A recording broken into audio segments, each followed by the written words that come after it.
In this video, I'm going to introduce to you custom alert settings and setting up notifications for those custom alerts for Equinix Smart View.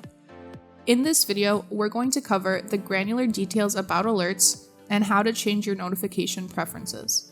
Remember that alerts are real-time push notifications that you set based on conditions that are most important to you. From the Smart View dashboard, click Custom Alerts.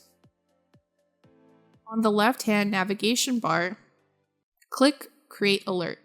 From the drop-down menu, you will see environmental alerts, which are temperature and humidity, as well as power draw alerts. Select the alert category you'd like. Under Event Type, you will be able to select the thresholds for your alert. Next, select account name and number, as well as the location for this alert, which are your IBXs. Lastly, select the assets you would like for this alert. And to make it simple, you can also easily add users to receive the same custom alert.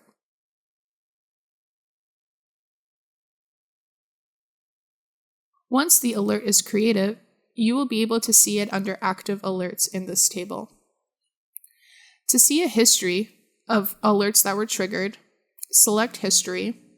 Take a look at the categories here. You can sort by IBX, asset location, as well as actually search for a specific asset, the categories of the alert, the data point, and then lastly, when the alert was last triggered.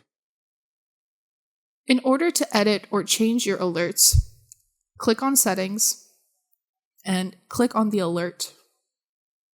Here, you'll be able to see all the information about the alert, as well as if it is enabled, which assets are monitored, and which recipients are selected. You can edit this here by adding a recipient, disabling the alert, as well as cloning this configuration, which will open up the workflow we saw earlier. You can edit this, add additional assets. Here we will select all. And now we've created a new custom alert configuration based off of a previous configuration. This completes our demo for custom alerts.